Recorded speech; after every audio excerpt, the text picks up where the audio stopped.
Hey there, Cole. Hope your vacation's going well. This is your video lesson. Let's see your three things I want to talk about. I'll talk about those three things, and if you have questions at the end or want me to play anything, have your mom or dad shoot me over a message, and I'm more than happy to answer. So let's get to it. Pretty sweet guitar there, man. That's a nice looking Ibanez. Maybe a bit nicer than one you got. They're probably both about the same. But it's a really cool looking guitar. It sounds really neat. That's a standard metal guitar, man. It's a good one. So what I'm going to talk about today is, first thing I was going to talk about triplets versus duple-meter. We're going to need to know this for the Pantera riff. What's tricky about it is it actually introduces, it doesn't look like much on the page. Like if you look at it, it's not dense in terms of like notes and stuff like that for the main riff. It's the timing with this one is the real tricky part on it, and in picking, but I'll talk about that in just a second. So what you're going to want to get good at is switching between duple meter and triple meter. What that means is that you know how we have eighth notes, 1 and 2 and 3 and 4 and right? So I put a metronome on. Best friend right here, man. This helps me get so many rhythm things solved. 1, 2, 1, 3, 4, 1, 2, 3, 4, 1 and 2 and 3 and 4 and 1 triplet, 2 triplet, 3 triplet, 4 triplet, 1 and that right there, that's what you got to do in walk. So it's not hard in the same way that that the Priest tune was, or sorry, which one did you do? The Metallica song. It's a different kind of difficulty. It's like a field difficulty. So when I graded this is one that kind of caught my eye, where it's like, oh, it's not like crazy jumps all over the place, but your musicianship has to be pretty good to pull this off effectively and convincingly. So obviously that was the actual speed of the song. To practice that, I'm gonna put my metronome on just like maybe something like 80, just to start. 1 and 2 and 3 and 4 and 1 and 2 and 3. So you get that first. Then what I'm going to do is I'm going to practice counting triplets against that. The stupid, silly way to count triplets are dinosaur, dinosaur, dinosaur. It makes it easy just to remember. Dinosaur, dinosaur, dinosaur, dinosaur. Or you can do it the boring book way, which is 1 triplet, 2 triplet, 3 triplet, 4 triplet, 1 triplet. There you go. Thank you for talking while I'm doing this, right? But dinosaur is, I've had better success with dinosaur than I had with counting like the book way of counting triplets. I guess the only cool thing about counting the book way of counting triplets is that, I don't know, you don't say dinosaur, right? That's the difference. But dinosaur gets far more results than counting just like plain triplets that I have in my boring, stuffy theory books at home. So that's what I would practice. So this right here, first thing, 1, 2, 3, 4, 1 and 2 and 3 and 4 and then dinosaur, dinosaur, dinosaur, dinosaur. Then can you do that on one string?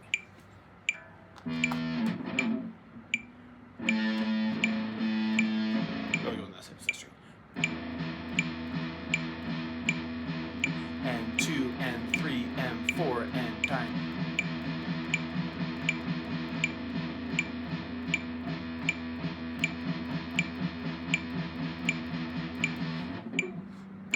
There you go. Dinosaur.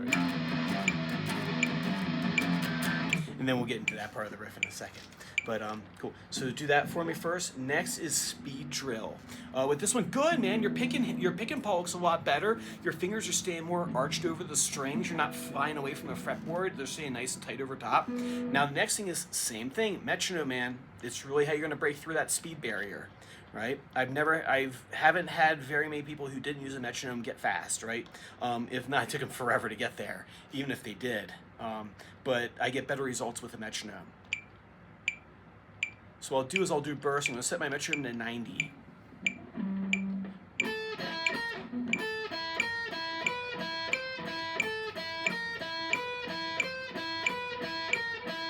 And then what I'll do is I'll do one round. And I'll do a burst. The idea behind the burst is that you're relaxed while you do it. You want to maintain that same effortless feel when you're going slow and fast. It's the second you tighten up, that's when you start slowing down and making silly mistakes. When I'm practicing this, I keep my hands real relaxed. I'm barely touching over here. I'm barely touching. If I start pressing hard, I'm going to drag even more. But we can talk more about that next week.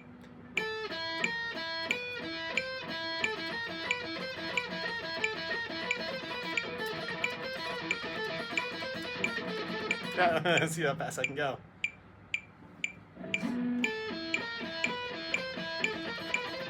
Right? Metronome helps. See right there, I play cleaner with a metronome. Right? So practice that for me. Next thing is the Pantera riff. Not bad. It's not bad to start. You got to learn the whole riff, my man. I'm going to send over another copy of the tab. Don't just get lost in the first measure. You got to play the whole thing. Way the riff is going to work out is like this.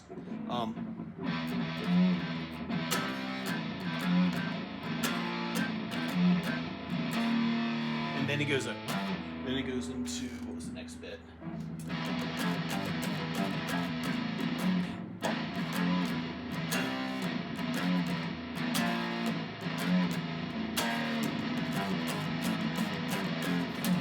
Right? Super cool riff. Like I said, the challenge is not like how many notes it is. It's the timing between those two sections. What you're going to want to remember is that you got to work on your palm. They're all open except for the last chug before the power chord. That bend has to be accurate. You got to get to that note right there. You can't just, otherwise it'll sound like a sick bend, not in a good way, like in I'm an O way. So I bend that, I'm aiming for this note right here. That was the palm muted up. See, right before I get to that chord, that was the palm muted hit. And then we get into the next section. One trip, the what was it?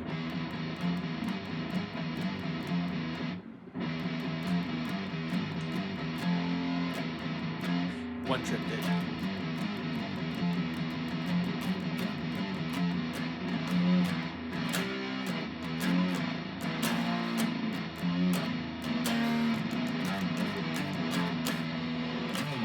Right? Cool. Get that down for me, and then we will go from there. See you same time next time. Bye.